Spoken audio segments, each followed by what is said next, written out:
Okay, thank you. So let's move to our first question from the audience. I'm a white person who lives in a historically black neighborhood in DC that is quickly gentrifying. I felt some slight hostility from black longtime neighborhood residents and feel sometimes like my presence is not wanted. I do not blame my neighbors for this in the slightest and can completely understand why they would be unhappy with droves of privileged young white people moving into their neighborhood and causing displacement of minorities. I feel guilty and convicted about my role in this. My question is this: is there a way I can engage and serve the black community in my neighborhood, or is it better for me to move so as not to continue to contribute to gentrification? Good question. I'm glad that second option's on the table. My question is this: ask your neighbors. I can't tell you that.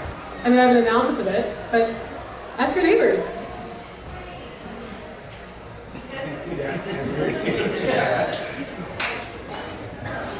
Yeah, I think it's a really important question, and I'm a gentrifier. I live in Petworth as a white person. I grew up in DC, but I didn't grow up in Petworth, and so I think it's like their way. I feel like I've been tested, like as a neighbor, you know, and in relationships and in the conversations. There's almost this expectation that I'm gonna like avoidance or like shut down. Like I think there are ways that I think it's important to not be a gentrifier, and I think you can be an active and engaged member of community and a positive neighbor, I guess.